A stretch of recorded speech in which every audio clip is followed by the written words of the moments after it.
Well, hello, regular Drews. Hi, everyone.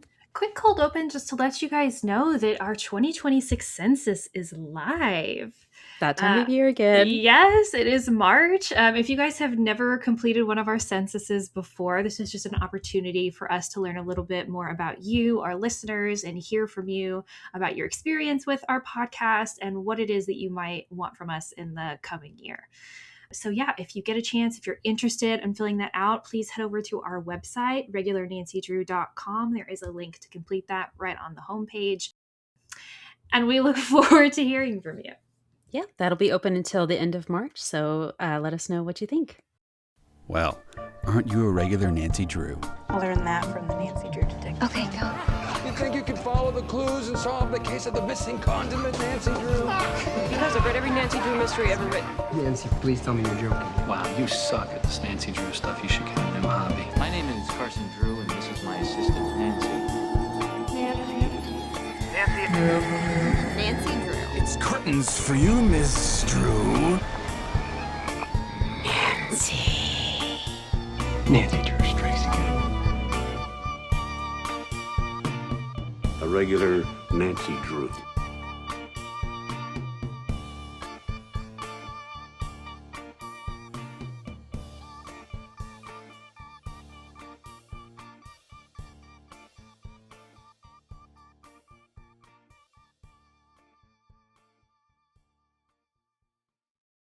Well, hello, regular Drews. Hello, everyone. I'm so excited. I'm so excited. I love the files. Me too. Oh, this is episode 132. And as you said, Kori, we are covering another file. This time, case file number 19, Sisters in Crime. I just have to say, I loved this one Me so too. Before we get started, I have to mention, I feel like we should have swapped when we covered this one in Circle of Evil, just because, one, it's like set on Valentine's Day, and we just had Valentine's Day at the time we're recording this, and there's a bunch of Olympic mentions as well. It's not like set during the Olympics, but we're talking about the Olympics. One of the characters is an Olympic hopeful, so of course, as we're recording this, the Olympics is going on right now as well. So it felt like very on theme for like a few weeks ago. So You're so right.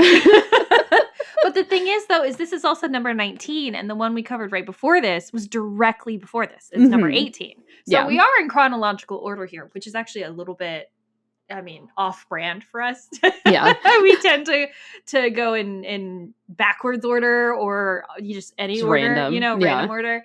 But yeah, you're totally right. It would have made more sense a couple weeks ago because of the whole Valentine's Day theme. I didn't even think about that. Yeah. What a fun one. I know. I do also have to say, too, in case I sound a little bit different today, regular Drews, I did get a new microphone. So hopefully it sounds fine, sounds better. If it doesn't, please let me know. But yeah, no, I'm so excited. I loved this one. I just think it's everything I could have wanted from like a sorority murder mystery thing. Mm-hmm. It felt very Lifetime movie-esque to me in kind of the vibes of it. I don't know. I feel like they have a lot of like sorority murder, like you know what I'm talking about? Those kinds of like cheesy movies. But I love that shit. I love it.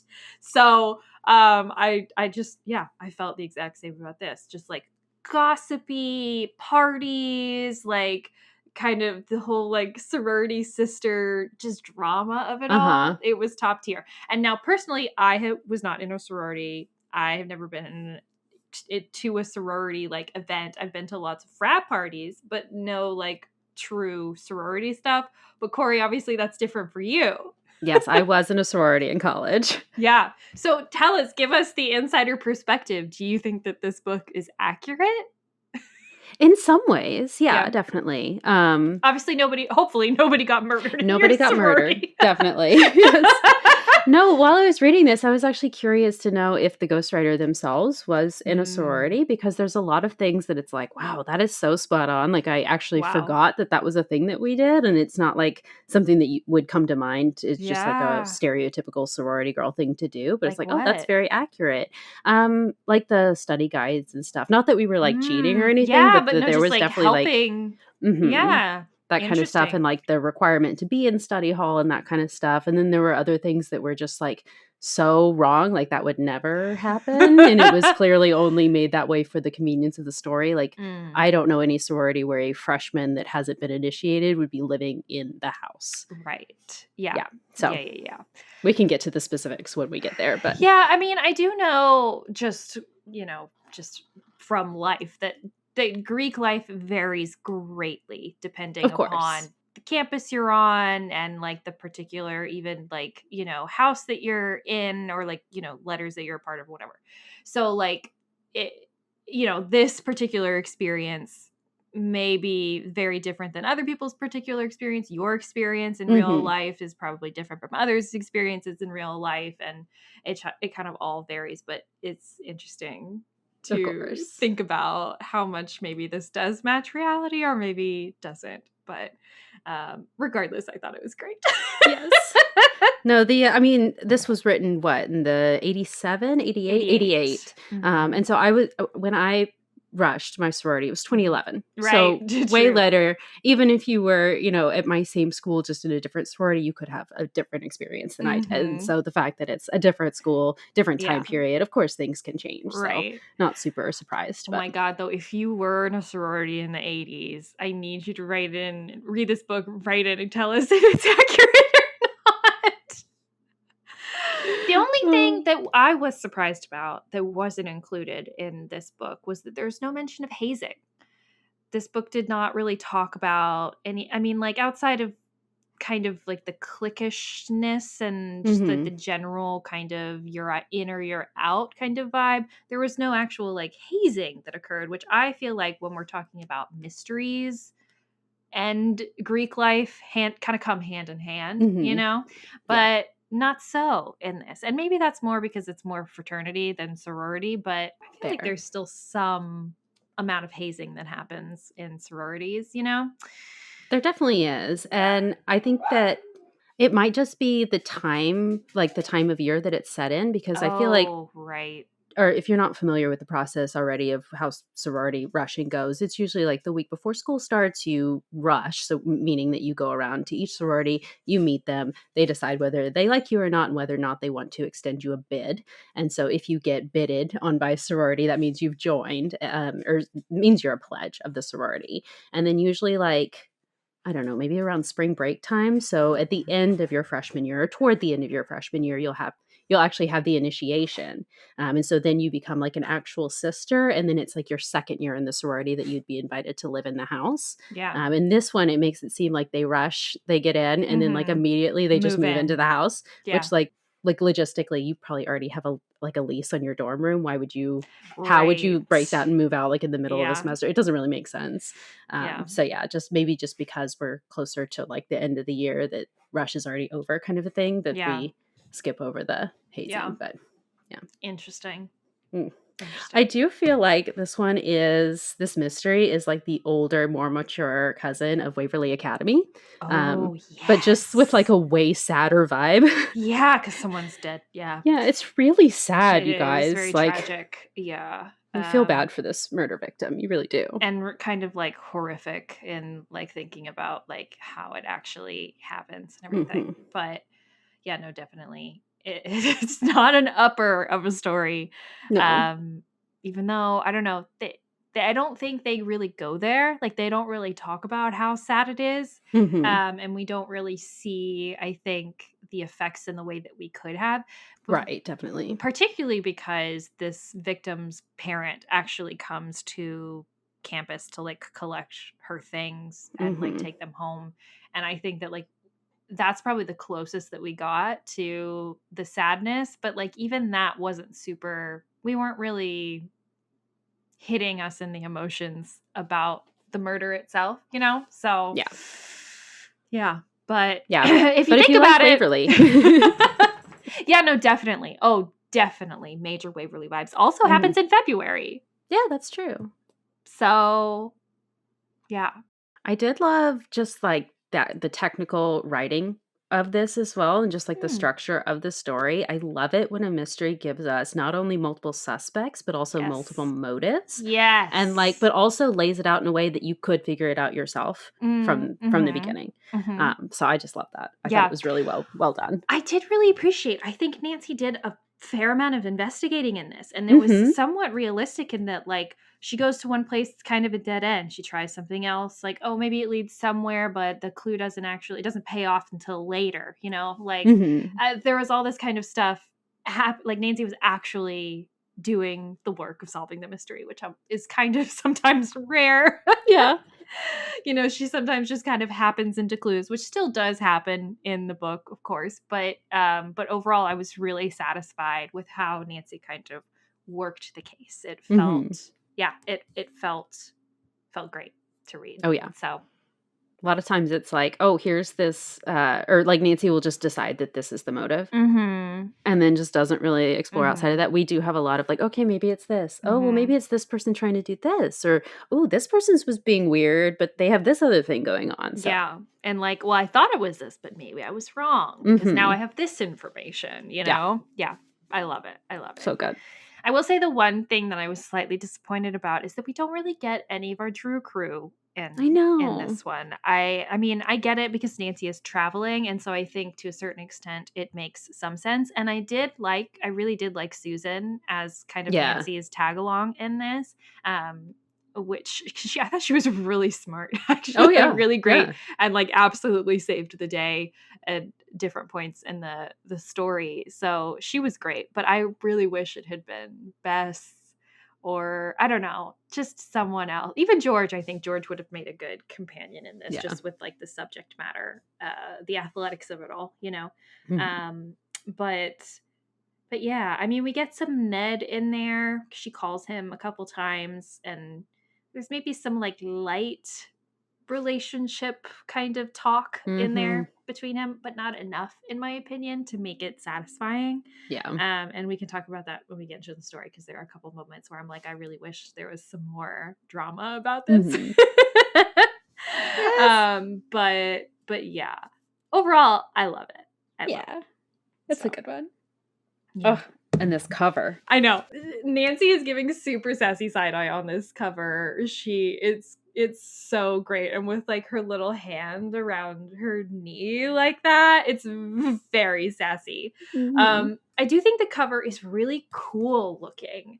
It has a very interesting vibe. I love the contrast between all of our different kind of people on the cover, and they're very brightly lit, but like the background is very dark and moody.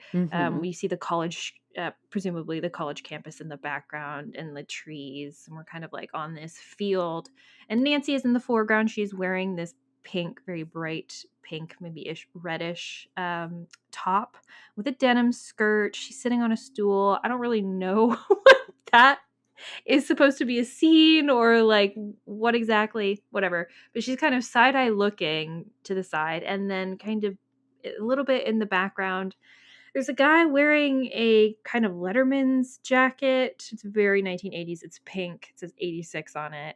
And he's carrying some books. I don't know who that is supposed to be.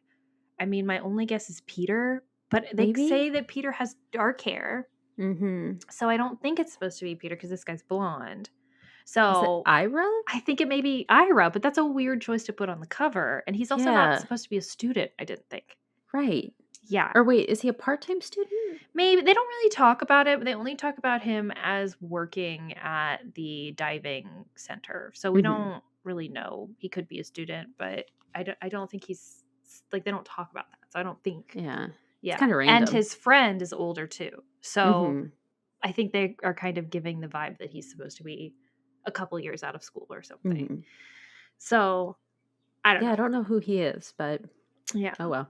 Anyway, and then in the very, very background, there is Nancy in her same outfit on the cover, but in a fist fight with a masked man, which is honestly great. I love it so much. It's so funny. And then there's also like a couple people in the background. It almost looks like they're watching this fist fight happen. Is this supposed to be the beach fist fight? Where he's like attacking her, the masked guy? So, because that's the only time anything like that happens. Right. But but then I don't know why the people are back there staring. Mm-hmm.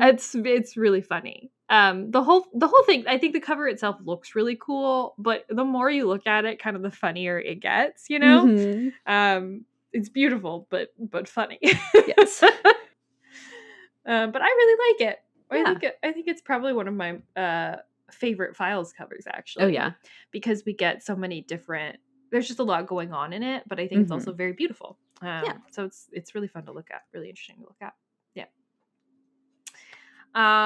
Okay. 3 words. Yes. Greek I don't want to life. say murder, but yes, Greek life. Gotta be Greek life. And then I feel like there's so many options. yes, there are. Because also this takes place in California. Mm-hmm. So it's like the whole thing is very beachy. Like We're go in to San the beach. Diego, right? Yes, San Diego. Like there's diving, they go to the beach, there's swimming, like all of it. They talk about the weather all the time, sunny and gorgeous, and it's February, you know. So but athletics as well, with like the swimming and the Olympic hopeful and like also darts. Yes, the dart. I was gonna say there's other sports as well that we see going on. Yeah. So I don't know. And then just like the overall vibes of the book, I feel like is very heavy on like the gossip and the drama. Yes. And clicks and like what people aren't saying, I feel like is a big kind of plot point in the book. It's like there's all of this subtext and you're like, but what they said that, but what does it really mean? You know? And this kind of like two-facedness of like everyone. Oh my so gosh, I don't know. So like gossip, athletics, or maybe aquatics even. Maybe. Because he works at the aquatics and we I could don't just know, say like, water. Water and then Greek life. Water, gossip, Greek life. Perfect. Great. Okay. All right. Do you want to start us off, Kori? Oh, goodness. Yes, sure. Let's do it. Okay, so Nancy arrives in California, as you said, to meet up with a former River Heights, I guess, high school classmate who is named Susan Victors. She is now a student at San Diego University. Susan has invited Nancy here because her roommate Rena actually recently died, and Susan believes that it is under suspicious circumstances. So she and Rena were roommates at school, and then they both decided to rush Delta Phi, the sorority on campus. And Rena was very determined to become a Delta Phi because her mother was one, and so she's a legacy now. But unfortunately, when the sorority bids went out, Rena didn't get one, and Susan did, and Rena was devastated over this. But then the next day, the sorority learned that she was a legacy, which you would know before the rush process even starts, whatever. But because they learned that she was a legacy, they just extended her a bit right then and there. So it was obvious to Rena that she only got in because of her legacy status. There was even like a comment that Rena didn't have the quote unquote right look for the sorority, which feels very on par, honestly, with how I know a lot of sororities function.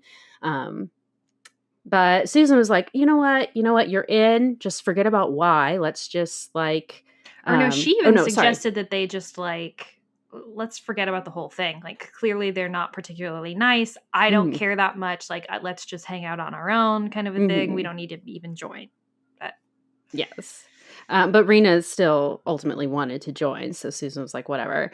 So they move into the house, and at first everything seems fine, but the officers and the president were pretty rude, even though generally everybody else in the sorority was nice. I will say this was pretty accurate as well. Our officers were some of the rudest people ever.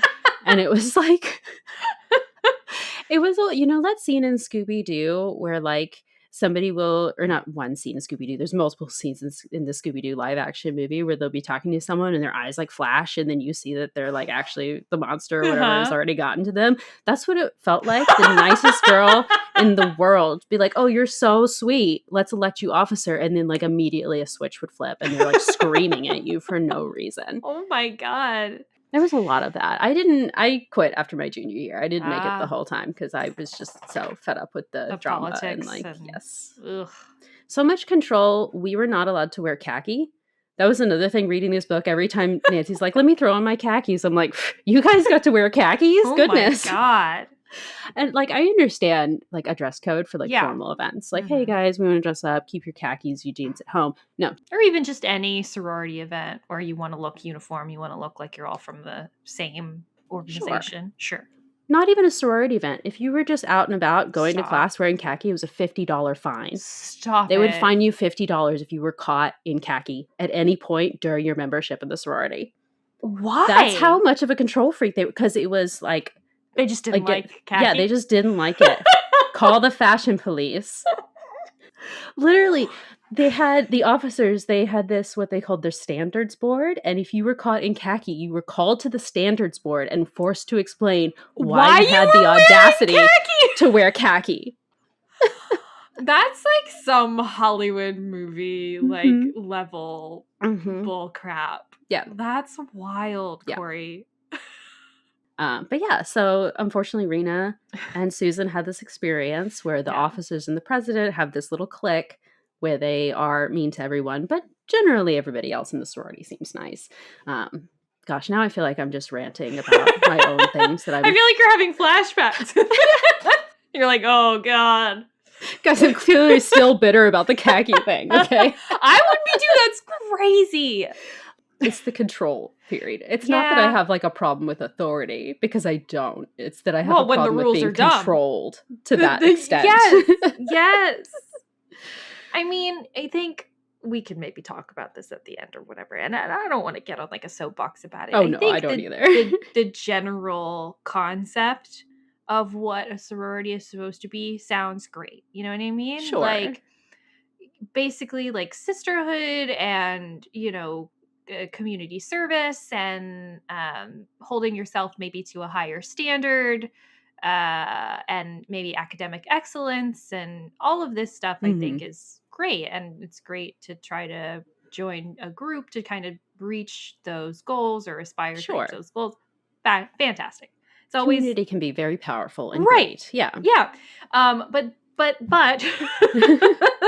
what happens with groups like this is that sometimes, yes, they can become very image focused, very high control, because these stakes kind of get so heightened for like seemingly no reason, because in like this kind, you develop this like group think, this like group ideology where it's like this becomes the most important thing that we're all doing, and it's like, let's all zoom out a little bit. This is a social group. We're literally just here to have fun. Here to do some crafts with each other. Right. Not backstab each other at every possible moment. So that's okay. Anyway. Yes, sorry. Anyway. Oh gosh. But so they join the sorority, but then very soon after this, Rena starts hanging out with the officers and the president all the time. Like they were just very fast BFFs. This whole group of like 6 or 7 girls, which is super bizarre considering how they treated her to begin with. Yeah. But then just a week ago, or like a week before she died, Rena told Susan that there was something dangerously wrong with the sorority. And then 2 days later, she turned up dead on the beach, washed up near an area where she'd like to dive, and she was wearing like a scuba suit and a scuba tank, but the air was out in her air tank, and Susan's worried that like she found out something about the sorority that got her killed, even though the police say that it's just an accident, that she just didn't notice her air tank was running low, and obviously she ran out of time. So very sad. Yeah. So Susan picks Nancy up from the airport in San Diego, and then they head to campus. And on their way there, Susan gives Nancy a photo of all the sorority sisters so that she can kind of get to know their faces. She points out Lori, who is the president of the sorority, and then her little group that consists of Pam, Jan, Ellen, Kathy, and Joanna. I love we will meet girl all names. of these girls later. Yes. She also points out another notable member named Fran, and she tells Nancy that the day of Rita's funeral, Fran asked if she could be Susan's new roommate because she was having roommate issues or something with her own roommate and was asking to swap. And Susan was like, what are you, like, it's too soon. Why are you bringing this up to me? No. But honestly, she doesn't even like Fran, so she didn't want to room with her anyway. Yeah. And And Fran apparently didn't seem bothered at all by Rena's death, and even people who didn't like Rena at least pretended to be sad, so we're not sure what this girl's deal was, that she's just been a jerk for no reason. But anyway, we get to the sorority house and it's dinner time and they all sit down in their dining room or whatever of the sorority house. We learn that there's about 40 sorority members here. And Nancy's cover story is that she is here as Susan's cousin and she is thinking about, or she's here to just like tour the campus, get to know the sorority a little bit and see if she wants to maybe come to this college next year. And we also meet Susan's neighbors in the house. So, like the girls that live in the room next door to her. And their names are Debbie and Patty. And we like them. They are cool. Susan formally introduces Nancy to the whole table. And there's some like contention in the group. Somebody's like, I thought we weren't allowed to have visitors for more than 3 days at a time. And Nancy's supposed to be here for a whole week. That's not allowed. And so Lori, the president, actually like pipes up for Nancy a little bit. And it's like, well, you know, that's for like other situations. This is an out of town visitor. It's a little bit different and we'll like sort it out. And so for now, we'll definitely give you 3 days, Nancy. But after that, we'll have to like, I guess, take a vote. I don't remember exactly. Yeah, they're like, we'll let you know, basically. I'm not even in a sorority, and this felt very accurate to me. Yeah. I was like, just like living with other people and like creating like a 3-day visitor rule. I remember in my college dorm, oh my God, this is so wild. Yeah. We had this rule. It was an all-girls dorm. And of course, my parents forced me to choose the all-girls dorm. I couldn't choose a co-ed dorm because that would have been scandalous, right? Mm-hmm. And there was this rule that we couldn't have male visitors like after a certain time of night or whatever. Mm-hmm. And they're just like the amount of like times that like people would like knock on each other's doors and like rat each other out for like, which is just wild because ultimately like nobody actually really cared what you did. It was more about like getting you into trouble than like whether or not you actually violated a rule. So funny. That's so mean. Yeah. And then eventually like they let us choose second semester to abolish the rule because it got so petty. But anyway. Oh my gosh. Anyway. Yeah, so after dinner, Nancy and Susan go back up to Susan's room and we learn a little bit more about Rena. She was an oceanography student and she seemed to be doing fine in all of her classes. She was really into marine biology, which is the reason that she dived all the time. Apparently, she was actually super experienced with the diving. We learned that Rena did not have a boyfriend, but there was a guy that she was friends with who works at the San Diego Institute of Oceanography. And they kind of became friends because he helped her take care of her diving equipment. And his name is Ira. And we'll meet him later. He might be our guy on the cover. Who knows? But apparently, Rena was actually appointed the temporary treasurer of the sorority by Lori.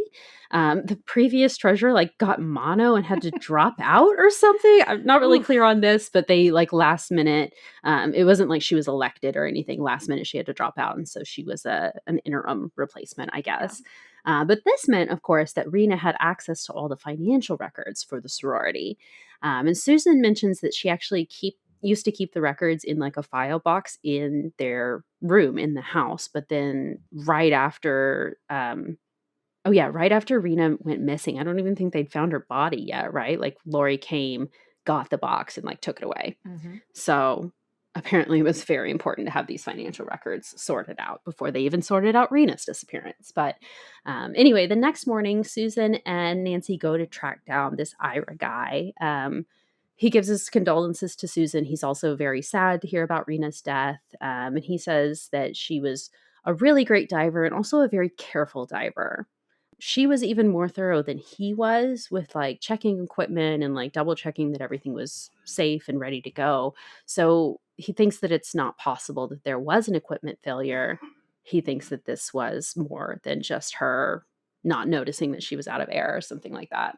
He does say that it's a little bit weird because whoever she was diving with must not have noticed that she was in trouble. Or if they did notice, they didn't try to help her. Because he says that Rena knew it's a rule you never dive alone. Like she would not have done that. So there absolutely would have been someone with her that night that she died. Dun, dun, dun. So, yeah. So we're really confused, right? At this point, we're like, if Rena was following all of the rules, like she supposedly would have always done, how could she have actually died? Mhm. So Nancy heads back to the sorority house while Susan goes to class, and Nancy finds a member of the sorority, Jan. She's like one of Lori's clique, sitting on the front steps reading.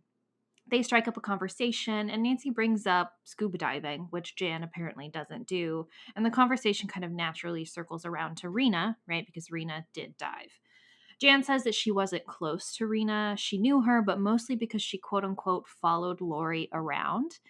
And Jan kind of makes it out that Rena was very dependent on Lori and would really only do anything because Lori told her to, and that she, like, quote unquote, didn't know her own mind.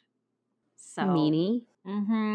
Interesting. It sounds like Jan might be kind of like sour grapes a little bit, but also, like, if any of that is true, then it sounds like, well, Jan or Reno probably was very, just, yeah, kind of following Lori around and kind of following her lead a lot. At lunch that day, Nancy sits with Patty, and Lori comes over to talk to her. She, like, kind of singles her out, which is interesting. And she asks Nancy if she wants to come swimming with her after lunch. And Nancy is like, oh, yes, absolutely. Like, FaceTime with the president. Like, we are for sure going to do this. And after Lori leaves, Fran comes over to Nancy and tells her, oh, I know you're just trying to get in good with Lori to join the sorority. And she says all kinds of nasty stuff to her now and then throughout the course of the book. So Fran is definitely not friendly and, like, very jealous. So maybe could she have been the one to kill Rena? Possibly out of jealousy because Rena was really close to Lori. Mm-hmm. So Nancy goes with Lori to the beach. This is actually the same beach where Rena was found, which is kind of really dark. I don't understand, but, like, maybe it's just the local beach and everybody goes there. Everybody uses the beach, but, like, we're just constantly going back to this particular beach whenever we go to the beach. And I'm like, you guys, your friend died here. Like, what is this? Give it a week. Like, she's literally going there to take her swim, and she says that she does this every day. Like, this is her daily swim. And because Lori actually has a goal of becoming an Olympic diver.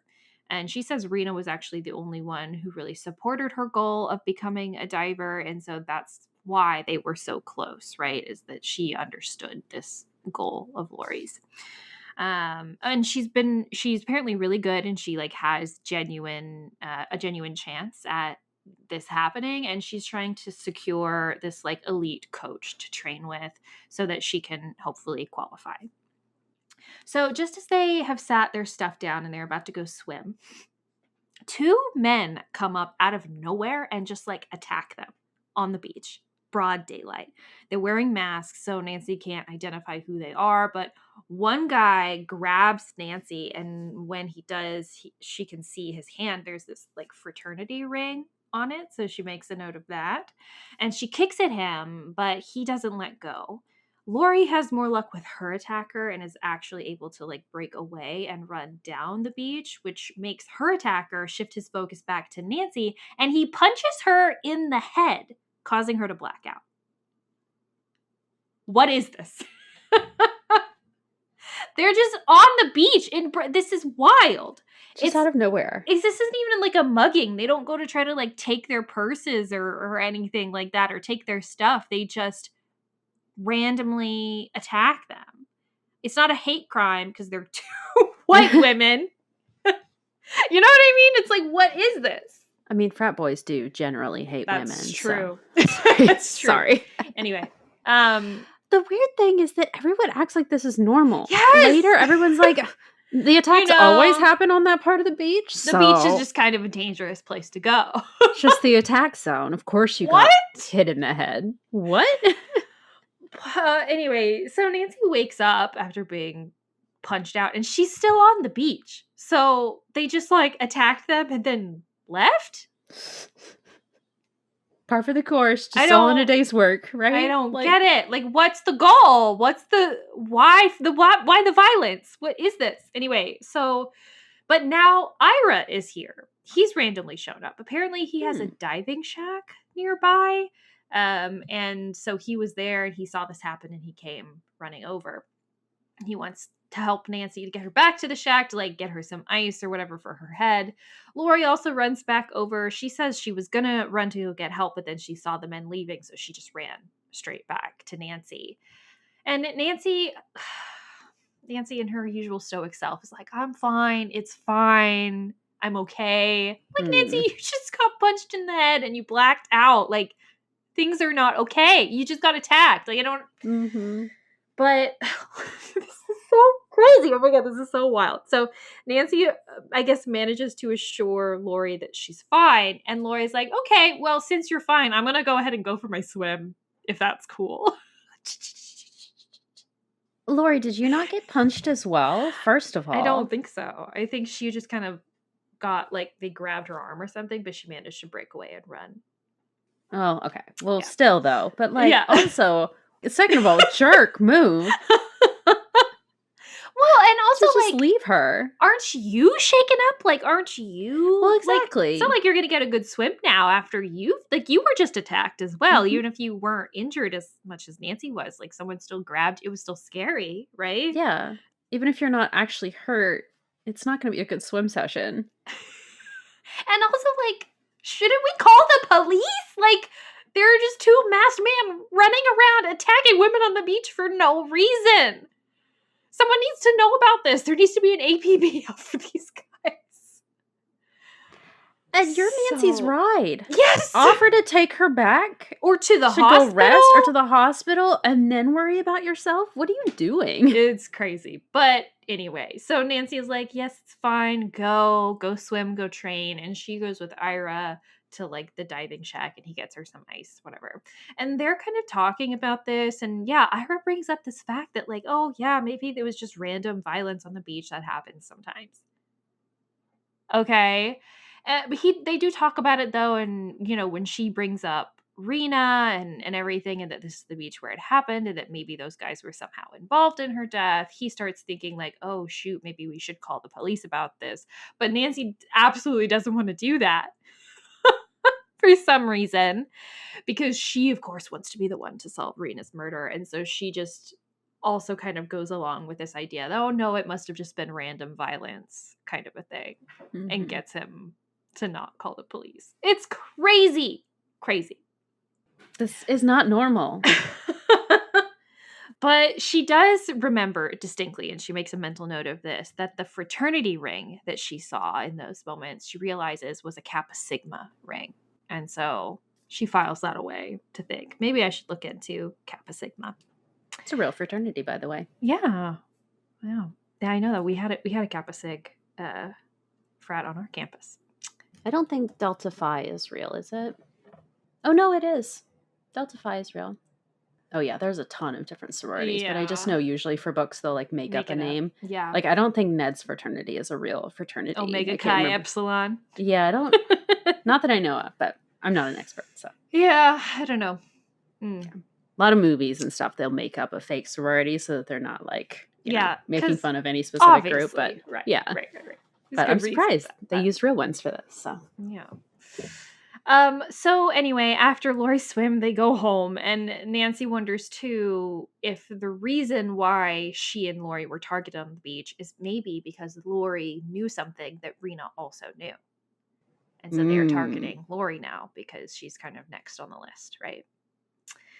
So back at the sorority house, Susan tells Nancy that Ira actually offered to take her and Nancy out with a friend of his. So Susan actually, this is where we learn Susan kind of has a thing for Ira. She met him and they kind of really clicked, and she really wants to go on this double date. And so Nancy agrees, even though she kind of feels bad about it because of Ned. The thing is about this is that it's like so brief, this moment where she like thinks like, oh, but Ned. Anyway, yeah, I'll go.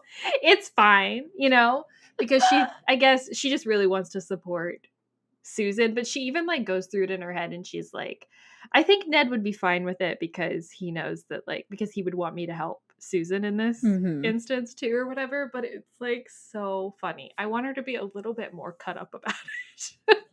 Don't they even say, she's like, I'm just chaperoning Susan. Right. So it's not really It's like not I'm romantic. doing anything wrong. I'm just there. Yes. I was just Oh my a gosh. friend outing, you know? So funny. Later that day, Nancy and Susan go through Rena's things and they're packing them up because her family is going to be arriving later to get them and pick up Rena's car as well. And in Rena's stuff, Nancy finds a notebook with the name Peterson written all over it, but it seems to be in 2 different handwritings, which is odd. And I really want to circle back to this because I don't understand this clue. And I have questions about it. Okay. Yes. They also talk about how Rena didn't feel pretty enough to be in Delta Phi, and a big reason for that was because of her thick glasses. They talk about this because they find a pair of her glasses. Apparently, she had really terrible eyesight and could not see without these glasses, and Susan even said she looks really pretty without the glasses on. Aww. So, yeah, because they were talking about in like a photo, and Nancy was like, I don't understand why she didn't think she was pretty. Like, she looks great in this. And it's like she had her glasses off because she'd always take them off for photos, and with the glasses on you couldn't really see her pretty face, you know what I mean? So Susan actually tells Nancy that Rena had 2 pairs of glasses, this one that they found in the room, or actually they find both in the room. And Nancy is like, oh, well, that's really weird. Are you sure she only had 2 pairs? And Susan's like, oh yeah, absolutely, I know, she talked about it. She did this pair and a backup pair, right? And Nancy is like, well, was one of them found with her when she was diving or like in her car or something? But, you know, after they found her body. And Susan's like, no, they've both been here in the room. And I thought this was so genius. I loved this. This is something I would have never thought about. Nancy is so smart. This is clever. And she's like, well, that's weird. If Rena couldn't see without her glasses, and she didn't have them in the car on her person when she was at the beach, how did she get to the beach? She could not have driven herself to the beach if she wasn't wearing her glasses. But they found her car at the beach. Meaning, so how did she get there? Meaning that Rena did not drive that car to the beach herself. She was either with someone or someone took her car later and put it there. This is a great clue. This I love is this. so good. So as they're discussing this, Nancy then sees an envelope get pushed under the door, and she flings open the door, but there's no one there. They got away or something. And they open up this envelope, and inside there is a typed message that says, this is so funny. I love this so much. I laughed out loud when I read this book. Just in case you were wondering, that attack was meant for you. Get out of here, Nancy Drew. Hey, we're efficient. It's so crazy because Nancy was literally just talking to Susan about this. She was like, yeah, this weird attack on the beach. Like, I don't know. Maybe it was meant for Lori. And then they literally get a hand-delivered note to them that says, just in case you were wondering, yeah, the attack was meant for you, Nancy. Oh my gosh. Thank you, God, for answering our question, I guess. Like, this message from the heavens have come down and give us the answer to the motives of our bad guy. Obviously, the note was left by the actual bad guy. Yeah. So to kind of threaten Nancy, but I just thought it was so funny. It was so well timed. Like literally like 2 paragraphs ago, Nancy was like, maybe they were there for Lori. I don't know who, or could they know that I'm a detective? I don't know. And we just find out instantly. So funny. Oh my gosh. Oh. We are, of all the things you could say in a threatening note, just here's some Get out of here. Here's the answer to your question and get out of here. It's not even gosh. like you're next or like I'm going to do this to you. It's just, they just say get out of here. So funny. Oh my gosh. So, of course, because this note is typed, and of course, as you say, because it's the 80s, Nancy asks Susan who around here has a computer or has access to a computer. And Susan's like, oh, there's a few people that have one, but we actually have a communal sorority computer in the basement.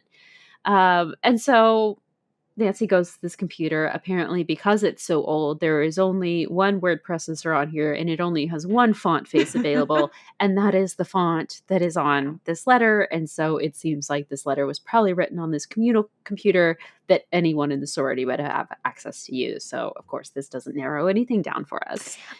It kind of does, though, right? Because it means, well, then someone inside the sorority is definitely involved. Mm-hmm.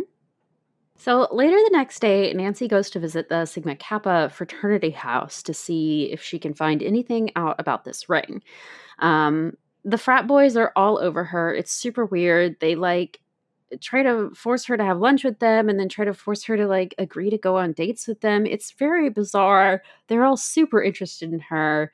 One of the boys even promises to drive to California, from California to River Heights to meet Nancy for a date in her hometown, because she's like, oh, I'm actually not from here. I'm from River Heights. I'm going home soon. Get them to leave her alone. Yeah. He's like, okay, what time will I pick you up in River Heights then? That's the perfect place for a date. Go away, sir. Somehow, Nancy convinces one of these guys to get her a ring catalog for their fraternity rings. Okay, so she goes through this catalog, and one of the guys tells her, a ruby ring with this and this design on it, they don't make those anymore. And Nancy's like, oh, well, maybe one of your brothers, they're like a legacy as well. Maybe it's like their dad's ring or something like that. And he's like, no, not a single one of our brothers has that ring. So dead end. Nancy also tries to size everybody up there, and she doesn't notice any of the guys matching the description of the guys that attacked her on the beach. None of them look like they fit that description. So whatever. We go back to the sorority house, and I guess there's a rooftop deck. And Nancy just decides to go hang out up there. And this is when Fran comes up and joins her. And she tells her, I know what you're up to. And he's like, what is it? And she's you're trying to get in good with Lori, you snake, blah, blah, blah. And she's like, none of that matters, though, because I'm about to get the new treasure officer spot. And when that happens, I'm going to be the one that's in good with Lori. It's like, okay, you can have it. I don't care. Good for you. She does tell us as well that her mom is friends with the accountant of Delta Phi. The accountant's name is Linda Peterson. So somehow ties back to that notebook with Peterson written all over it. But Fran has a recommendation letter from her mom's friend for this treasurer position. And so she thinks that she's a shoo-in for the role, right? And so Nancy's like, oh, Peterson, the name all over the notebook. I need to look into that more, obviously. Mm-hmm. But we don't have time to think about this much more anyway, because Nancy starts to get the sense that Fran is about to try to push her off the roof. Oh my God. And she does. She pushes Nancy off the roof, over the railing, and the railing breaks.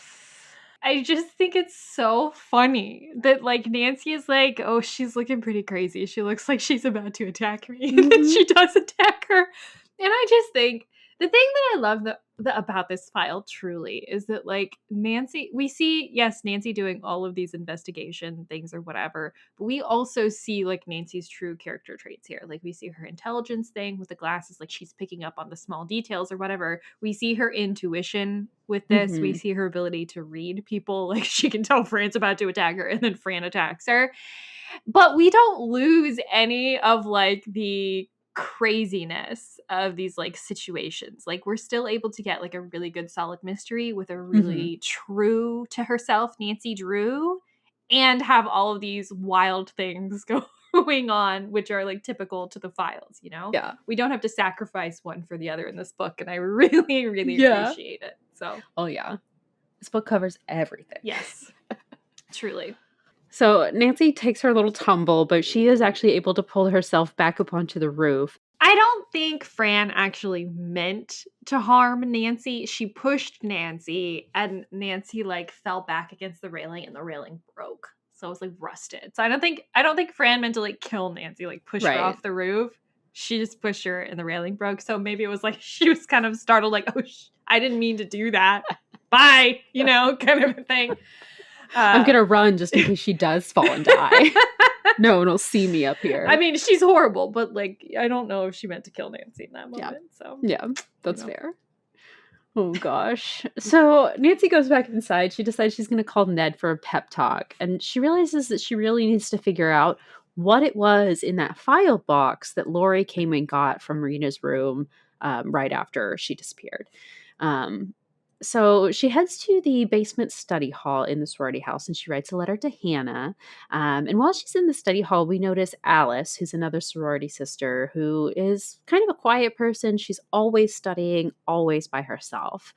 So she's just kind of sitting in here with her letter for a while. And then Kathy comes in, who Kathy is one of Lori's friends. She kind of starts studying at first, but she clearly doesn't want to be studying right now. So she tells Nancy, she's like, I hate studying. I'm not cut out for academics. Do you want to go on a walk with me? And Nancy's like, yeah, why not? Let's go on the walk. So they leave to go on the walk, but Kathy has to go grab her khaki jacket first because they are allowed to wear khaki, and it's totally fine. So I thought it was so funny. And she's like, let me grab my jacket. And then she shows up in like this all khaki outfit. I'm like, the fashion police are coming for you, Kathy. But anyway, so they go on their walk and they're just kind of wandering around campus when Kathy starts telling Nancy that, oh, it's lucky that I actually don't have to study that hard because for several of my courses, Delta Phi has quote unquote connections with cooperative TAs that just hand out copies of tests before the test actually happens. So unfortunately, it's not the case for all of her classes, particularly her calculus class, which she actually has a test on Monday she's kind of stressed out about. But yes, now we know that there is this like cheating ring going on with the sorority. And Kathy actually makes Nancy promise not to tell anyone because it's not like the whole sorority knows. It's just like this little clique. But then Nancy suddenly feels a sharp pain in her shoulder and like drops to her knees. And she motions to Kathy to come over, and Kathy tells her she has a dart sticking out of her shoulder blade. Oh my God. We have to talk about this later. Oh my gosh. gosh. Have to talk about this later. I have so much to say about the dart, but it only makes sense once we get the big reveal. So okay, yes. But this is crazy. Yeah. Someone darts Nancy. Yes. Oh my gosh, she's lucky that it's not like a poison dart or something like that. This is awful. Nancy, that's what I thought. That's what I thought it was going to be. I was like, oh, she's going to pass out like 5 seconds. She's going to be gone. And I thought, oh, this was a whole bait, like Kathy getting her out on this walk so that someone could throw a poison dart at her. Don't ask me why that has to be the delivery for why Nancy couldn't be in the sorority house when she gets started. But like, I was so sure. But nope. Gosh. Just a dart. Normal dart. Because why? Because why? What is that supposed to accomplish? Like, what? I don't know, but it's not like a dart is going to kill Nancy. It's not coated in a toxin, as we very soon find out. Nancy's fine. She just maybe has tetanus now. But just like, to scare her away, I guess. Yeah. But like, yeah, that's the thing. It's like, but how is that scary? A dart from nowhere and no one? Like, it's like an accident that like happens to you at a bar where someone's throwing darts around, you know? It doesn't seem like particularly threatening. I don't know. So, but if you know that someone's always watching you at any moment, some other thing could come flying out of nowhere and hit you. I would leave if it was me. If this dart thing happened, I'd be like, bye. Getting on the next plane. I'm out.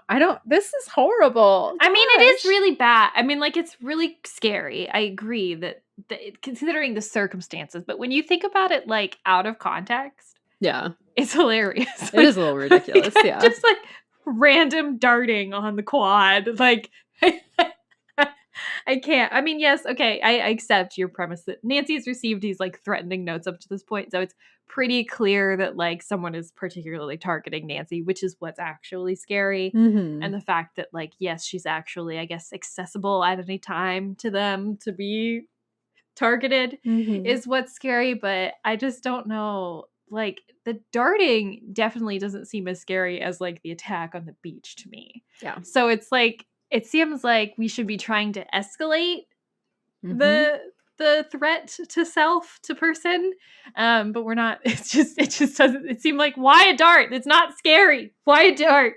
Anyway, I love it though, because it just kind of muddles up the whole like, It's true. It does. who could it be? What's the real motive Yeah. here? Why are they trying to get me off this case? I don't know, Nancy. Who knew you were going to be on this walk? Who was around when you agreed to go swimming that day? Who knew where you were going to be? But the thing is, it could be a lot of people. It could be a lot of people. Actually. Mm-hmm. Because we think about how close these girls are. Somebody's always kind of around. Mhm. Like, it could be a lot of different people. Who's talking to who? Who's talking to telling who? who what? Yes. Yeah. Uh-huh. It's so good. I love it. Yeah. Or are people in on it together? Are there Are they several in on it sorority together? sisters who are like trying to, do something? So That was my thought. I'm like, oh, Yeah. they're all working together, all 40 of them. No, I'm Mhm. kidding, but- oh gosh. So anyway, Nancy kind of coaches Kathy on getting this dart out of her shoulder blade. They are able to do that, but when they kind of scan the area, nobody is around. It's pretty ghost town, so we have no idea who it could have been. Thankfully, Nancy does go get some medical attention. I think she gets a tetanus shot, right? Yes. And it's decided she's going to be fine. The next day, Rena's mom comes to pick up Rena's belongings, and she starts talking to her how much it meant to her that Rena got to be a part of the sorority because, as we remember, Rena's a legacy, so her mom was also in this sorority.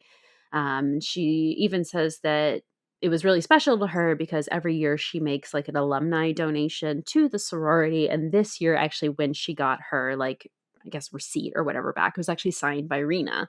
And so it was just like a full circle moment for her, I guess, to kind of like see her daughter get to grow up and do this for her. And now, of course, it's so sad because this is where it all ended up.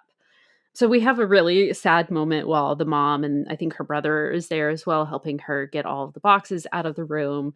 But the sorority house is actually empty right now because all of the girls are going to go watch Lori at like a diving meet that she's competing in today. So she uses this opportunity to break into Lori's room and search for that file box that Rena was in charge of. She does find it, but all that's inside is just a form letter that gets sent to the people that sent the donations, basically like to her mom, like, this is a confirmation of your donation. Thank you, blah, blah, blah. So, I mean, that seems pretty standard for her to have something like that. And it doesn't really seem important, but just in case, Nancy copies everything down before she puts it back. Then she goes to the she goes to the swim meet to meet up with the rest of the sorority. She gives a great performance. Everything goes perfectly with her dive. And she also learns that Lori actually has a boyfriend who is the captain of the men's swim team for the school and also a member of the fraternity Zeta Psi. And Nancy thinks that he looks familiar, but she can't quite place him. I'm so annoyed. Come on, Nancy. Come on. Afterwards, Nancy and Susan go back to their room and they get ready to go on that double date with Ira and his friend. But when they get back to the room, someone has left a threatening note on Nancy's pillow and has secured it there with a dart through the pillow. And the note tells Nancy that Rena knew too much and Nancy better get off the case before she ends up dead too. Oh my God. So anyway, they go on their date, and Susan and Nancy end up telling Ira and his friend Larry about their suspicions about Rena's death. So they kind of come clean about the whole mystery and the whole investigation and who Nancy really is and all of that, because I guess Nancy has just kind of decided that Ira is trustworthy, which is honestly a crazy assumption to make. It's like, I think it has to do with like the concern that he like acts about Rena's death or whatever. And I'm like, girl, don't do that. Like, shut up. Like, you don't know anything yet, but whatever. She decides he's fine. And so she tells him all about this or whatever. And it actually ends up being a pretty good time. Ira and Susan are actually hitting it off. The date's going well. They like go dance or whatever. And Nancy kind of talks a little bit to Larry. Turns out Larry is a TA in the math department at this university. And Nancy's like, oh, a TA, you say? Do you happen to know anything about like the cheating that goes on? And he says, yeah, it happens. And he says sometimes it's like a straight bribe, like students will straight up bribe TAs to get copies of the tests. But other times a pretty girl will get a TA to fall for her and then ask for favors. and then like breaks up with them when the class is over. So basically just use the TAs. And I think he says that like happened to a friend of his or something. And so he knows all about it, you know? So Nancy's like, do you happen to know about this upcoming calculus test that's going to be happening on Monday? And he's like, no, I don't particularly. But then Nancy asks him if he would be willing to write a fake calculus test. And he agrees. And so Nancy is going to try to use this fake calculus test to like give to Kathy and like the whole cheating group or whatever, to like get in good with them, hoping that it'll lead to more information about Rena's death. I love this. But this is honestly, like, this is so smart, but it does kind of put a clock on Nancy's time here, which she notes that, like, come Monday, when they find out that this test was fake, Nancy's gonna have some splaining to do, you know? But anyway, the next morning, Larry like has made this test and given it to Nancy, and Nancy delivers this fake test to a very grateful Kathy, who's like, oh my gosh. She even tells her, like, you know, don't even worry. Like, if you do decide to come to this school, like, you're getting into this sorority kind of a thing. Like, we love you, you know, kind of a thing. Oh my gosh. So that's hilarious. And then later, Susan has actually done some sleuthing on her own. Go, Susan. I love Susan. When is she coming back? I want to know the book of Susan. Bess, but I love Susan. Yes. She did some snooping. She went to like the Office of Student Activities or whatever, and she found a list of athletic clubs, and there is a darts club on campus. It actually meets tonight. And so Nancy is like, ooh, good going. I'm going to go ahead and try to go to that and see if I can notice anyone or notice anything at this meeting, right? After dinner that night, Fran and Jan approach Nancy and just kind of start being generally nasty. It's really weird. Jan says that like Nancy is Lori's new puppy, like implying like she's taking Rena's place, right? And then Fran says to Nancy after Jan walks away that Rena didn't end up so great when she got the special treatment. Is that a threat? Are you implying you don't believe Rena's death was an accident? Because all the sorority girls so far are of the opinion that it was an accident. Yeah, but it's also just like really like awful, like just like an awful thing to say, to like of course, use this girl's death to like just be mean to It's just wild. It's wild. So Nancy is like, okay, you know what? You're going to be really nasty to my face. Like, I'm going to like let's switch tactics here, because obviously my soft-footed approach with Fran isn't working here. So she like straight up asks her, okay, where were you when Rena died? Unfortunately, this also doesn't really work. And Fran says really confidently, yeah, I don't know, because none of us know when Rena actually died, right? She went missing. It was like over the course of 2 days. So they don't know the time. She doesn't know where she was because she doesn't know when that was. So it's like, shoot. That's actually a good point. That's a really good point, actually, Fran.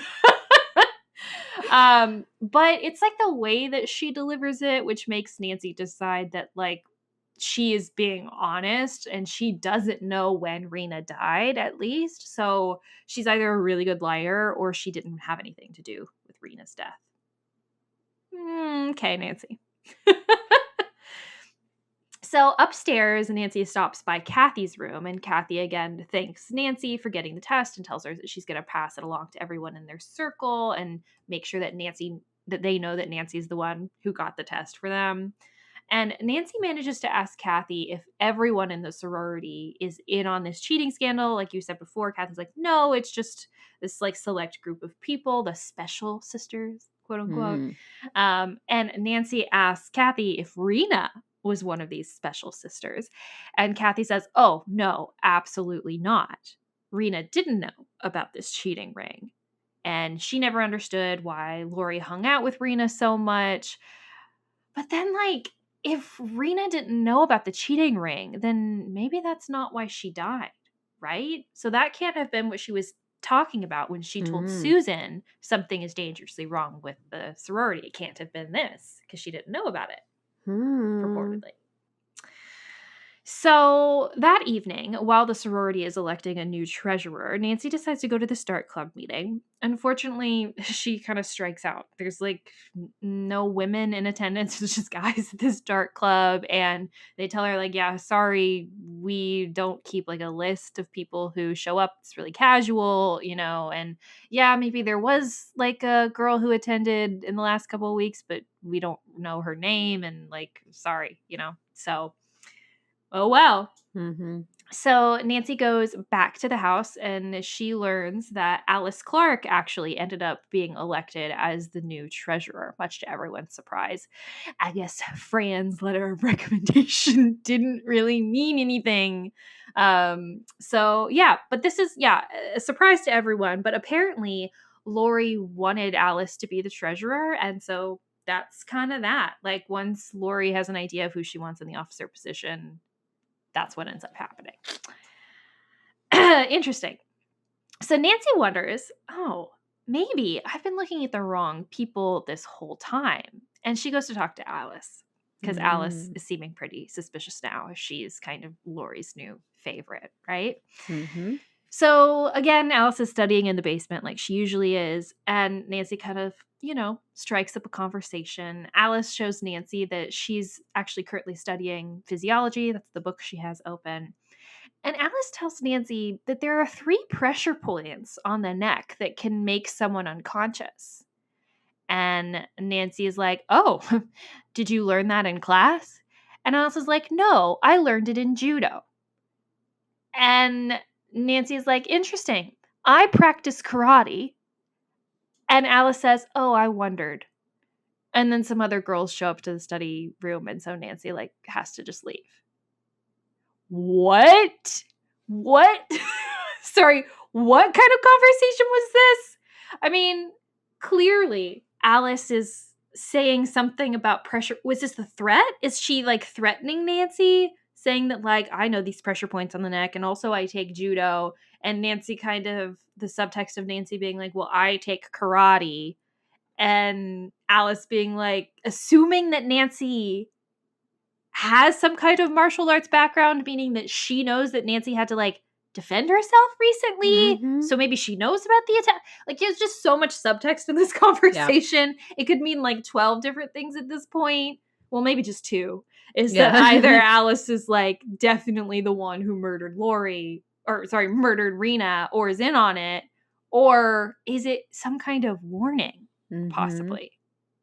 She knows something. She knows something clearly. Yeah. And also Nancy kind of figures out was Alice maybe trying to tell me that Rena was unconscious when she was put in the water? The pressure points thing. Maybe she was saying someone use these pressure points against Rena before they dumped her body in the ocean. Would explain some things. It sure would. So the next day is Valentine's Day and the day of the big Valentine's Day dance. But first, Nancy has a meeting this morning with Mrs. Peterson, the accountant. She pretends that she's interim treasurer of the group, and she's assuming because the election was last night, Mrs. Peterson wouldn't know Alice's name yet. So she just goes in and is like, oh, I need to get all of last month's financial records. And Mrs. Peterson's like, okay, dear, here you go. Or no, it's not even Mrs. Peterson that we meet, is it? It's some other woman that works there. Yeah. But yeah, so someone at the sorority office gives us last month's financial records just that easily. Nancy reviews these records and makes a copy, and in doing so finds her smoking gun. The list of the alumni donations that are reported to the accountant are less than the list of donations that Nancy found in the file box in Lori's room with that list of people that they'd sent the thank you letters to.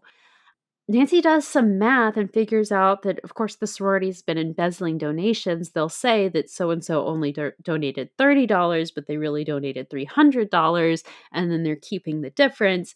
And when she does the math to add up all of the donations and all the money that's missing, they're missing, just from last month, about $15,000.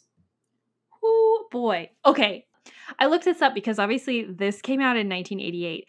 In today's money, that's $41,000. That's so much. Enough to kill someone over. Oh, yeah. Yeah. So Nancy goes back to the sorority house, tells Susan everything she just learned, tells Susan she's pretty certain that Rena was killed over the money.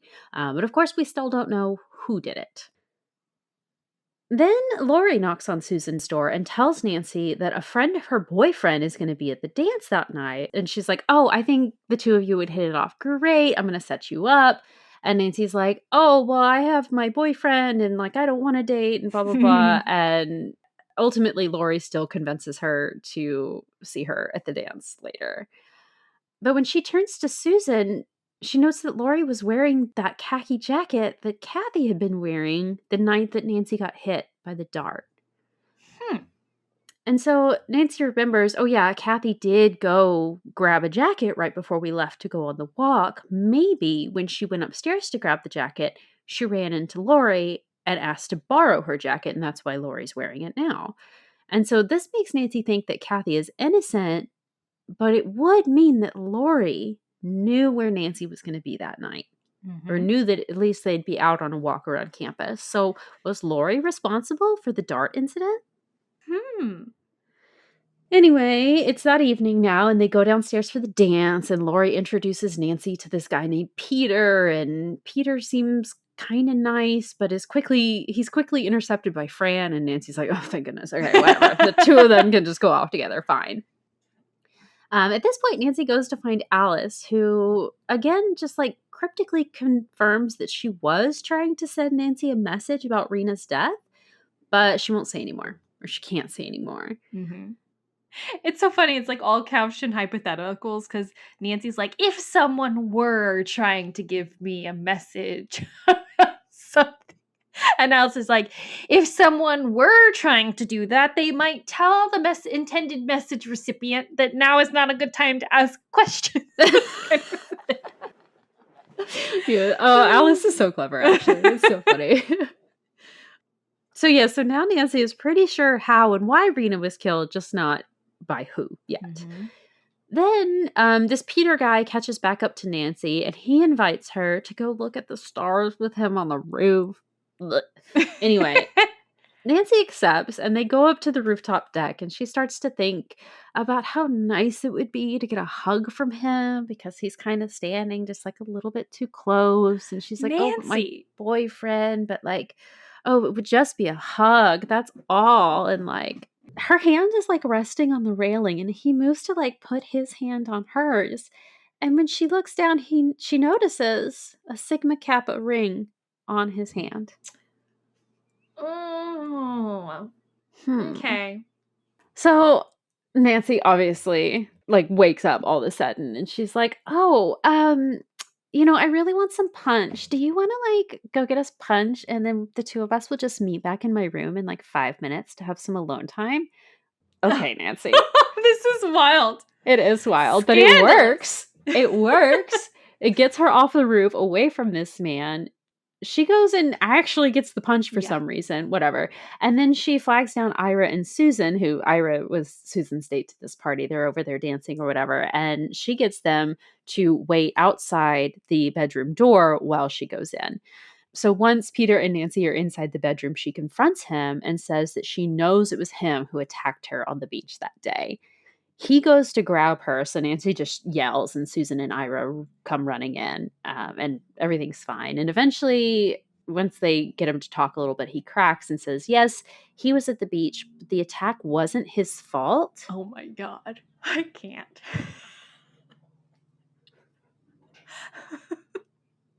Okay. No, he explains that he was actually just doing it as a favor to Mike. Wait, Mike? Lori's boyfriend? Yeah, because they're buddies. Oh, messed up. He says he doesn't know why Mike wanted him to do that, just that he said he wanted to scare them. Not hurt them, but just scare them, and Peter agreed to do this. So many questions. First of all, what the actual F do you mean it wasn't your fault? You were just doing a favor for a buddy. It's still your fault. It's still your fault. You chose to do it. It may not have been your idea, but it's your fault.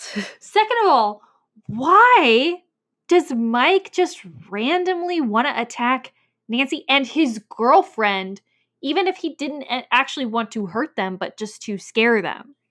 Nancy went unconscious Also, after that he did punch. actually hurt He did them. hurt her. Yes. Gosh. But, like, what kind of boyfriend wants to scare his girlfriend? What's going on? Mm-hmm. What's going on?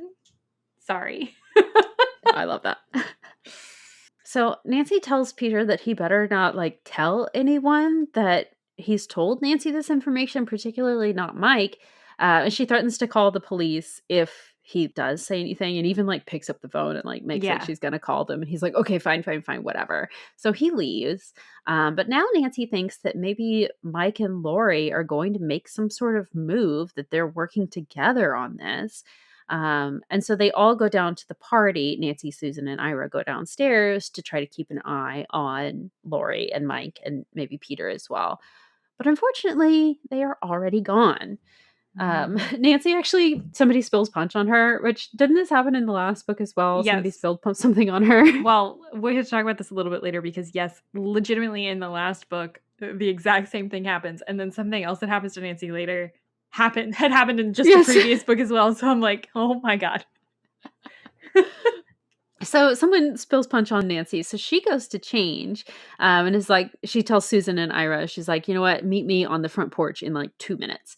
But then while Nancy's upstairs changing, someone starts banging on the door saying that whoever this is knows Nancy is in there, knows that she was masquerading as the interim accountant at the sorority office today or whatever. Yeah. So it's Fran. She tells Nancy that she like knows that she falsified the accounting records. Well, obviously Fran has this all wrong. She doesn't know what she's talking about. And Nancy tries to explain this to her, but obviously Fran is not interested in anything Nancy has to say. And Fran tells Nancy that she already told Lori, you know, what she thinks is going on or whatever. And Lori finally believes her and wants to be friends with Fran, which is obviously all Fran has ever wanted.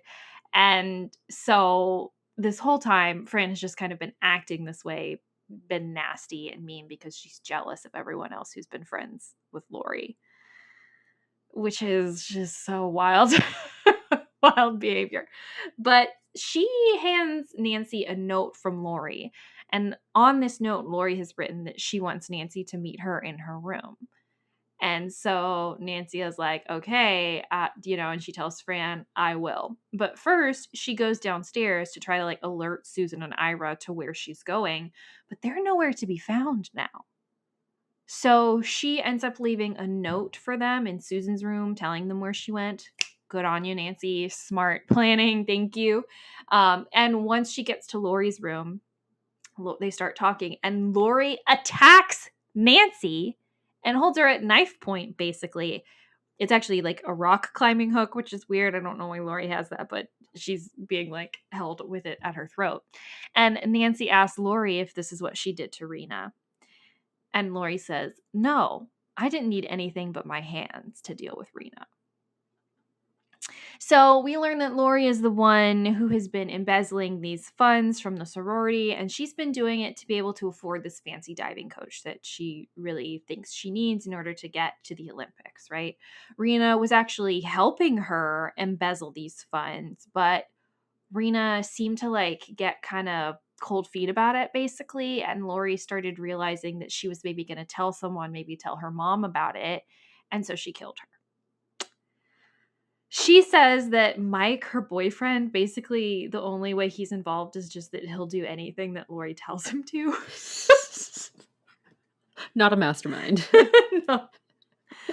So, yeah, including like staging these attacks on the beach. So Lori had him attack them, you know, and hopefully to get Nancy off the case, right? Because she actually knew who Nancy was immediately just because of all the questions that she was asking about Rena. So apparently Nancy's own lack of subtlety is the thing that betrayed her identity here. She's also the one who darted Nancy. And okay, I just want to talk about this for a moment now that we know this. So Nancy goes on this walk with Kathy, right? And this is when she gets darted. They're like walking in the middle of like campus. I assume like some kind of open green area or something. And she gets darted in the shoulder because they look around and they don't see anybody. There's just like some clumps of bushes off to the side. They think maybe it came from there, but they go look and no one's there. So it's like Lori would have had to have thrown this dart at Nancy from hundreds of yards away, right? Could have been in the bushes. But that was like hundreds of yards away. Is it? If it was closer, then they turn around. They would have seen her running off. Maybe, but they also take a second to get it out of Nancy's back, right? And then they go look? Maybe. Because Nancy's like on the ground for like a minute and she's coaching Kathy on how to remove it. Yeah, it is very unrealistic. To imagine Lori is like a sharpshooter with the dart, like a sniper with a dart. Oh my gosh. Hundreds of yards away, and is somehow able to hit Nancy. It gets dark outside. Like, I think when I'm standing, like 10 feet back from the dartboard, I don't know how far you're supposed to stand from it. That's challenging. That's tough. And there's like a whole club devoted to people trying to hit that little bullseye on the dartboard. And somehow Lori is able to do it from at least farther than 10 feet away. Right, yeah. She's probably at least 50 feet away in the dark. That's ridiculous. Lori, how many Olympic sports are you going out for? Because she showed up to this dart club once.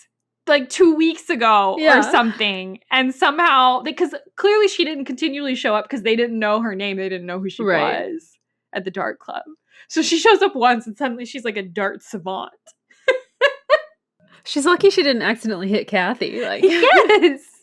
Or just the ground. Like, that's what's going to happen is she's going to like shoot. She's not going to put enough power behind it because it's yards away. Or it's going to veer to the left or to the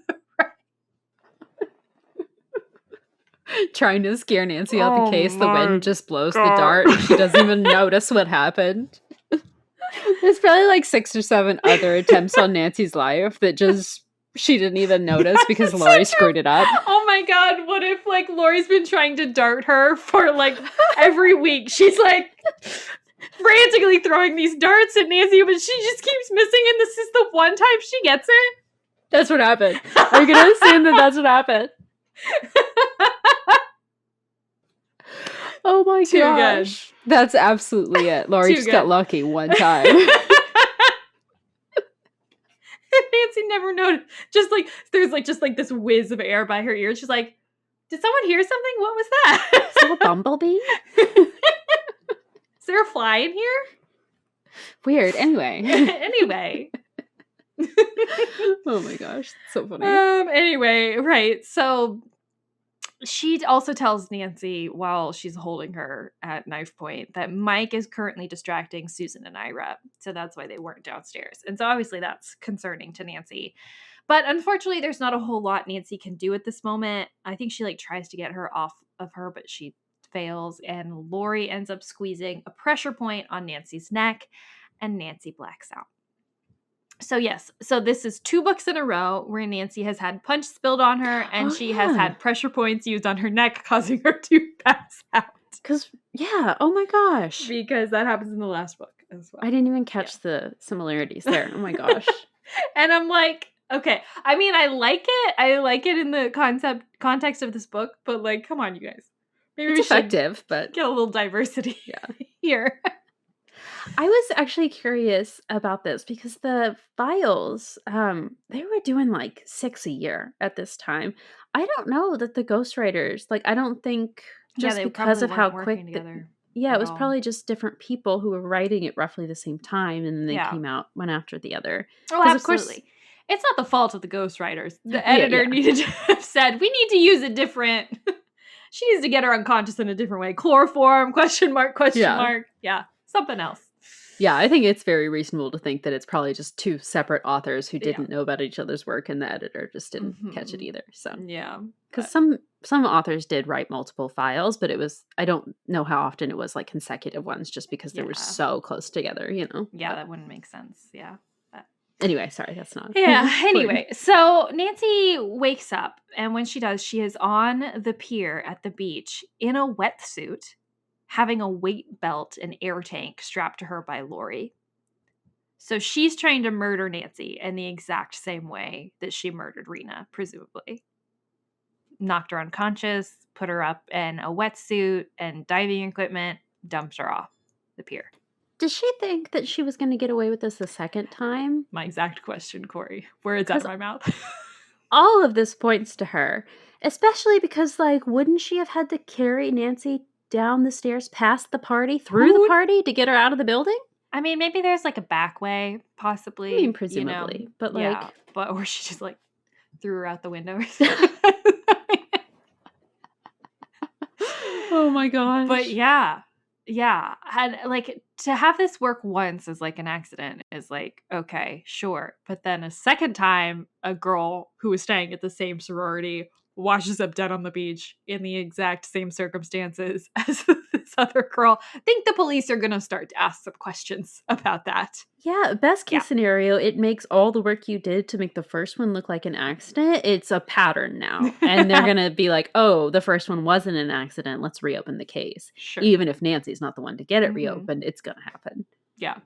Hopefully. But the thing, honestly, though, that I find the most horrifying about this is that Lori must have like undressed Nancy. Right. To get her into this wetsuit. Because you can't put a wetsuit on over your clothes. That's simply impossible. They like are so tight, you know? So like thinking of like Nancy being stripped and like it's so horrifying. Mm-hmm. So horrifying. Thinking of Nancy like putting myself in Nancy's shoes and thinking my limp body being just like manipulated by someone so evil. Like woo. And that's definitely what happened to Rena. That's what happened to Rena. Yeah. Because Rena wasn't actually out for a dive at the time. No. It was all a setup like this. Right. Yeah. Yeah. So, okay. So Nancy pretends to be unconscious for a little while she's trying to judge like what she needs to do, how she's going to try to get out of this. And she waits until just the right moment and she jumps up and takes Lori down. Yay! Those karate skills, you know, coming in handy. They're like struggling together at the end of this pier when suddenly Susan and two police officers appear. They show up out of nowhere and they arrest Lori. Susan tells Nancy that she had gone to the bathroom before she was going to go meet Ira and her on the porch, but Ira went ahead. And so when she finally got out to the porch and she couldn't find Nancy or Ira, she went back upstairs to the room and she found the note that Nancy left saying where she had gone. So then Susan went to Lori's room, and which was obviously trashed because Lori and Nancy were fighting in there, and she knew something bad had happened. And so she called the police, and she made an educated guess that they might be down here at the pier, that Lori might be trying to kill Nancy in the same way that she killed Rena. Let's go, Susan. Susan's the best. Aww.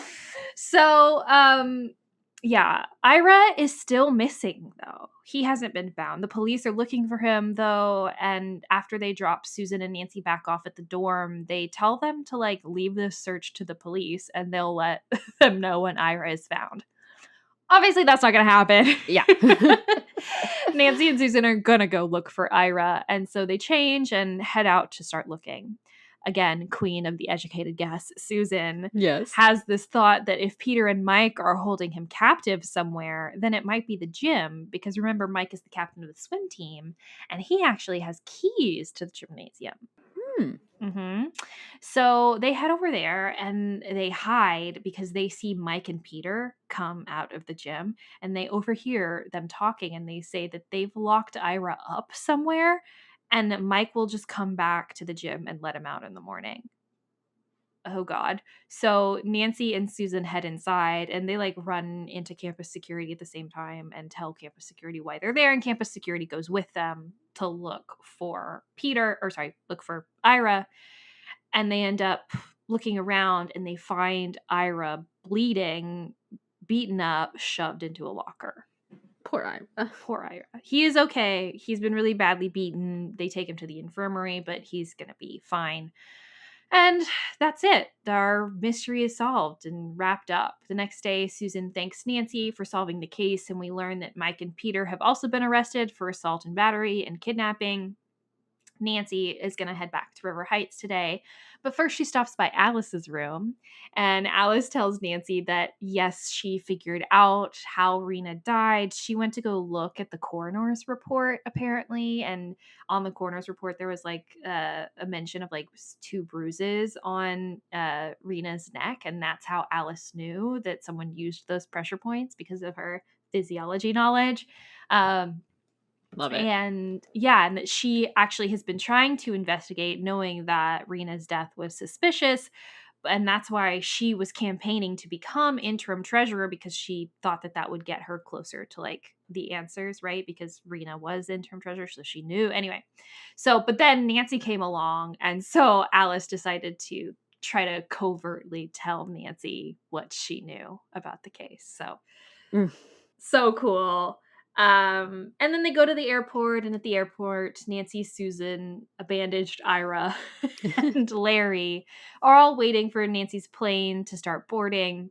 And Larry shows them a copy of tomorrow's campus newspaper because apparently he's friends with the editor. And on it has an article about Nancy solving the crime and also an article about the cheating ring.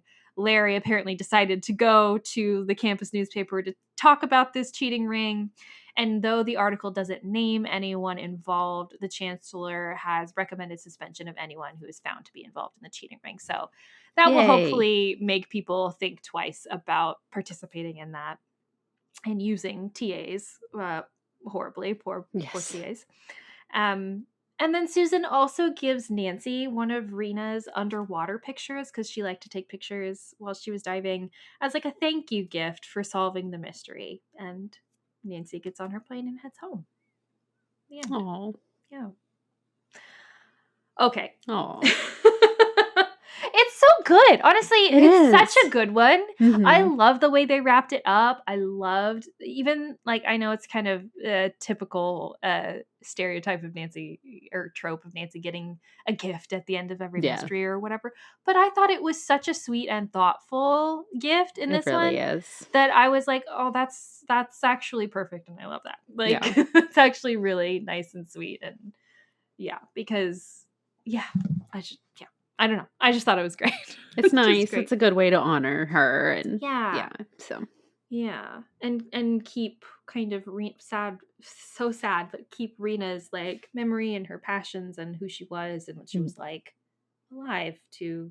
Yeah, even though Nancy didn't know her, but obviously she played an instrumental part in getting justice for her. So yeah, really nice, really really nice. But, okay, so. I need to talk to you about the Peterson clue. Because what? Yeah. Okay. So the notebook. Whose notebook was it? It was Rena's notebook. Rena's notebook. One of Rena, because it was in Rena's things. Had Peterson written all over it in 2 different handwritings. 2 different handwritings. So obviously, probably. Well, first of all, I don't understand the concept of this. Okay. So presumably 2 different people were writing Peterson all over this notebook. Why? Yeah. I mean, my thought is, okay, maybe it's Lori and Rena who are writing this on the thing. Mm-hmm. But yeah, why would you just write the name Peterson over and over again? Let me read exactly what the text says about it. Maybe that'll help us figure it out. Nancy was packing Rena's books and looking through her papers for any kind of clue. "What's this name?" Nancy asked. Rena's doodled it over and over in the margin of her notebook. "Looks like Peterson to me," Susan answered, examining the page. "But it's in 2 different handwritings," Nancy explained. "Someone in her class could have written the name down for her, and then Rena could have copied it. See, the second handwriting matches the rest of the notes. Do you know who Peterson is?" But why would it be written multiple times? That doesn't make any sense. Maybe it's only written once in someone else's handwriting, and then the rest of it is in Rena's handwriting. So maybe like Lori wrote it once to like tell Rena who the accountant was or something, and then Rena was wrote it over and obsessing over over it? again. Yeah, maybe it's supposed to be like, oh, this is how Lori kind of knew that Rena was cracking under the pressure because she kept focusing on Linda Peters. I don't know. That's a stretch. Or no, maybe it's like Rena was closing in on the money thing because she was fixated on this so much. Well, no, but Lori tells us at the end that Rena knew about the embezzling the whole time and was actually helping Lori do that. And that the reason why Lori ended up killing her was because she was going to blab about it to someone else. Yeah, I don't know. So it wasn't like Rena was investigating the crime. She knew about it. So I don't get it. I don't know what this has anything to do with anything except just to introduce us to Linda Peterson, the idea of her. But it's such a weird clue. Like, you could have just like maybe seen that like she had written it on her notebook once or something and been like, oh, who's Peterson?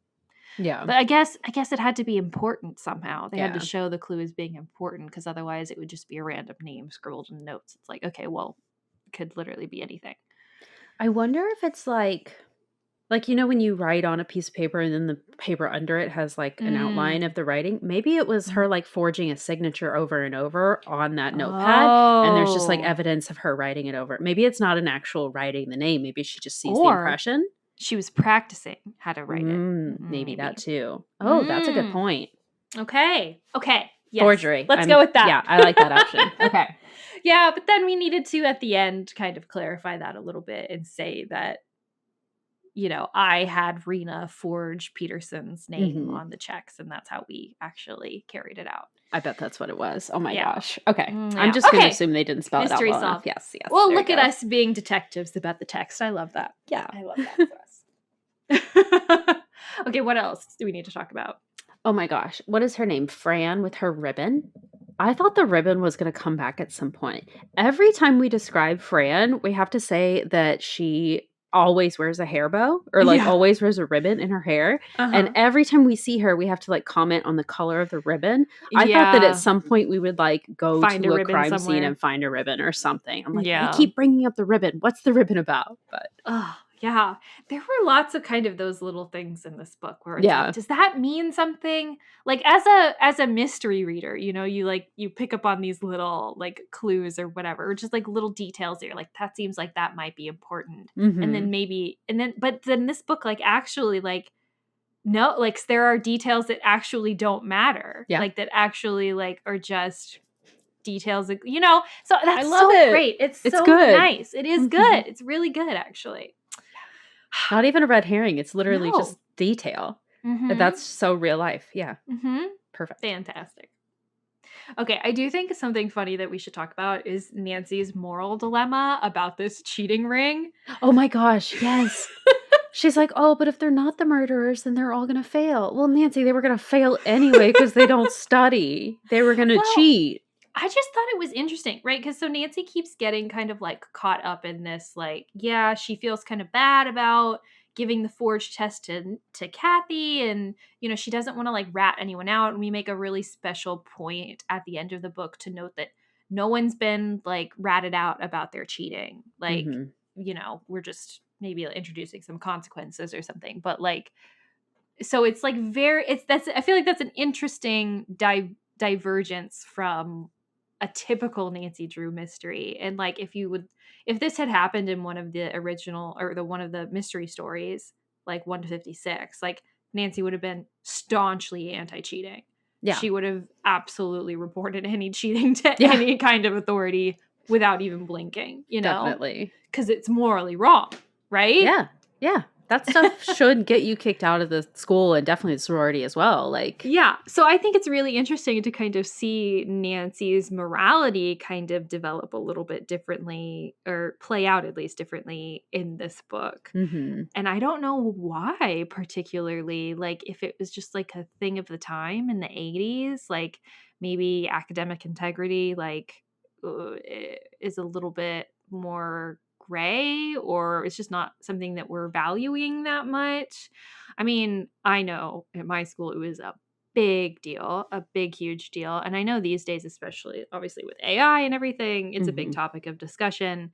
But it almost seems to me reading this book that like we're talking that like, well, it's just kind of expected that cheating's going to happen. And we don't want to get anyone in trouble for it because it just seems so minor almost and run of the mill. But like, if the right people knew about it, it would be a big deal, but it's not a big deal to anyone involved, kind of a thing. And you know what I mean? Yeah.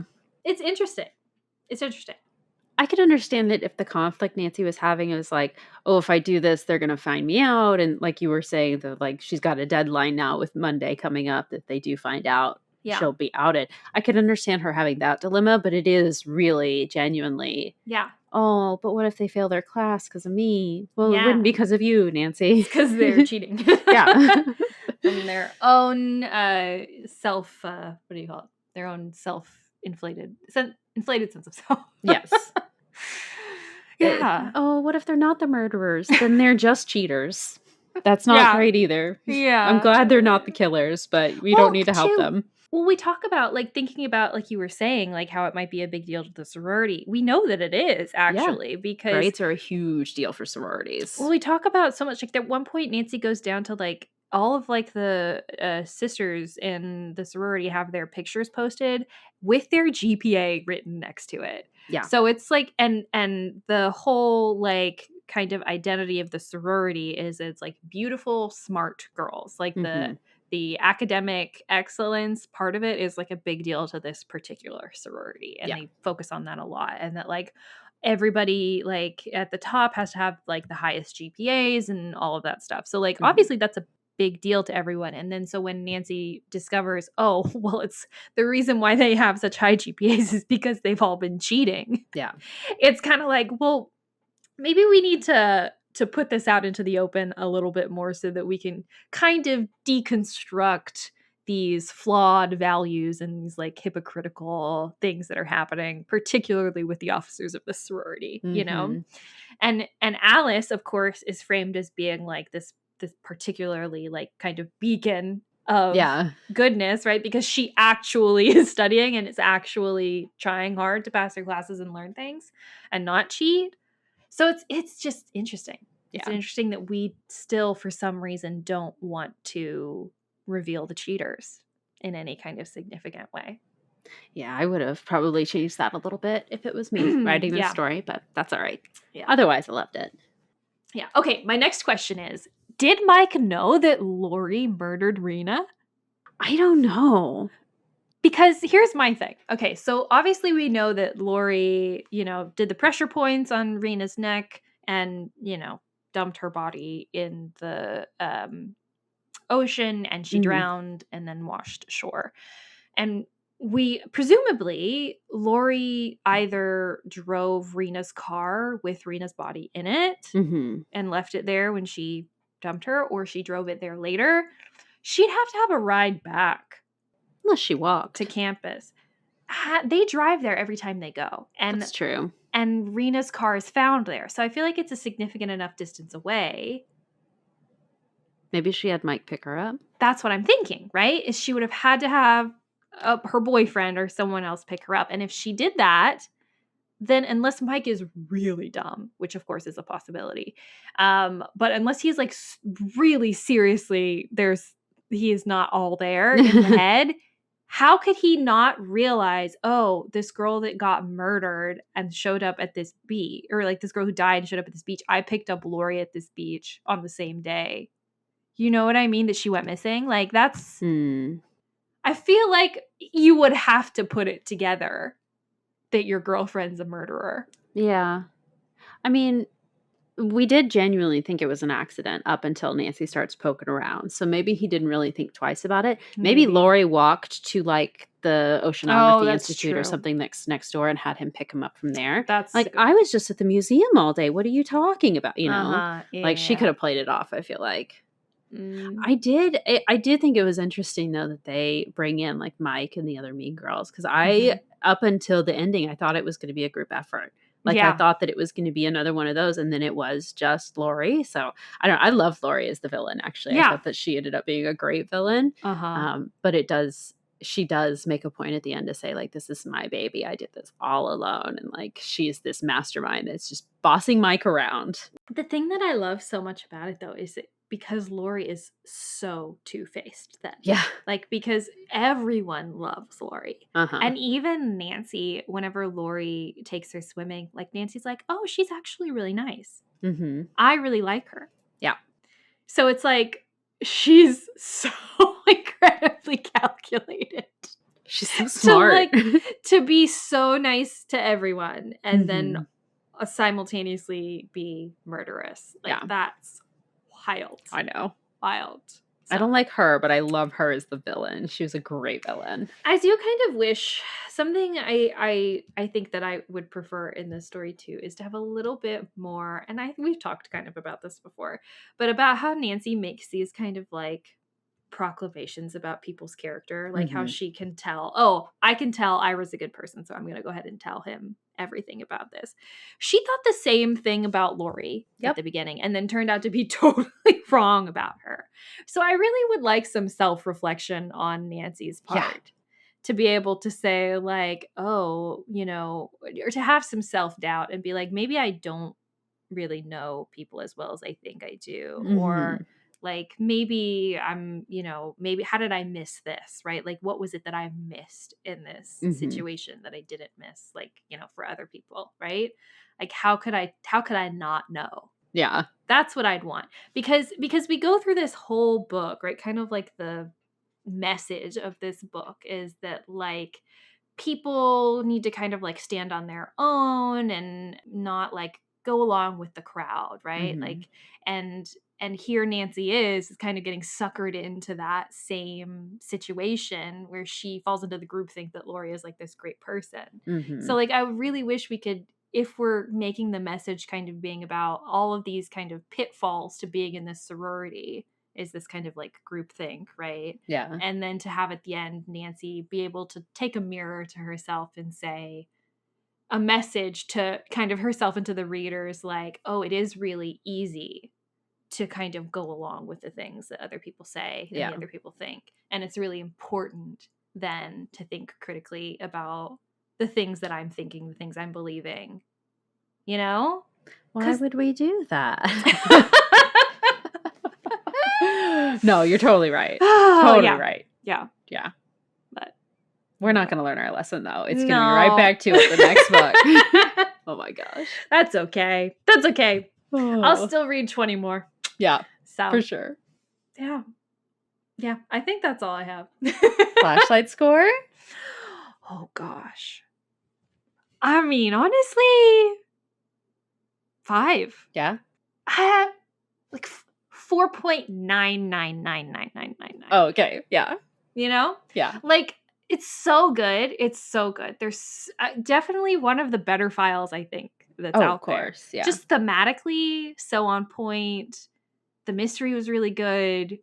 I miss not having a Drew crew, but I can't complain so much about that. I feel like the thing that's missing is I feel like everything's there. Everything that we need to be there is there, but there's just like one step more that the book needs to take. Yes, I agree. In all of these circumstances. Like one step closer in like the romantic drama. Like we need to have one step closer towards Nancy actually being conflicted and there being real consequences with her relationship with Ned. We actually needed to like talk to Ned about this stuff or something.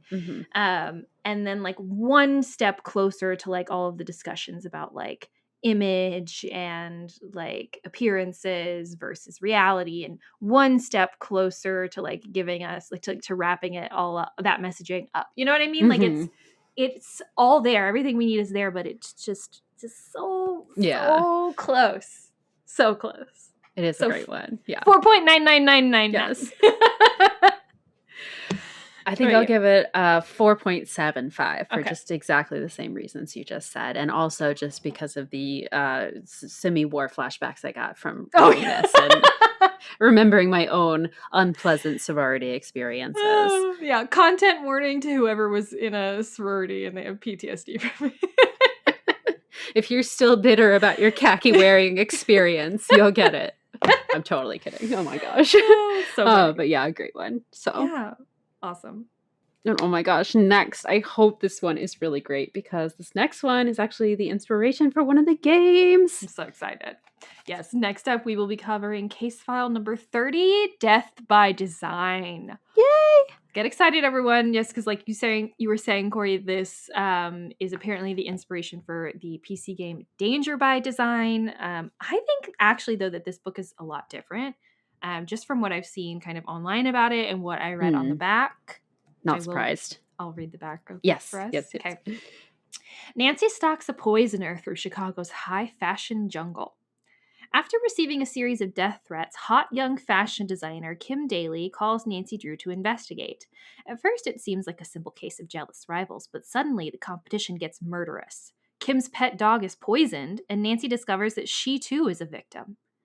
The teen detective finds herself racing for her life. If she doesn't find an antidote for the poison fast, she'll be DOA, dead on arrival. Nothing better happened to that dog. I know, seriously. I'm telling you. I'm like, first of all, we're gonna have we need to talk about that because you and I are gonna struggle with that. We always really struggle with animal harm. Yeah, I don't like that. And to be mentioned on the back makes it seem like a big part of the book. Mm-hmm. Hopefully it's minor, because sometimes they'll do that too. You know, they'll advertise something as being like, oh, this is a major plot point, but it's not really. So we'll see. But also something fascinating. The big thing about this takes place in Chicago, not Paris. Interesting. Mm-hmm. On the whole, right, the plot seems to be really similar, just based on the back, that there's a fashion designer who's getting kind of threats. Mm-hmm. So, you know, that might be it. But yeah, Chicago versus Paris. Interesting. Very interesting. So we will talk all about that next time, regular Drews, and we'll see you then. Yep, see you then. Thank you for listening to Regular Nancy Drew. If you like this episode, make sure to rate, review, and subscribe. Email us at regularnancydrew@gmail.com. You can also visit our website, regularnancydrew.com, and also follow us on Instagram at regularnancydrew. You can also support us on Patreon. Patrons at the $3 level vote on upcoming episode topics and get exclusive access to our Scoop Sesh series. And all patrons receive early access to each episode as well as weekly bonus content. And to all you regular Drews out there, thanks for listening.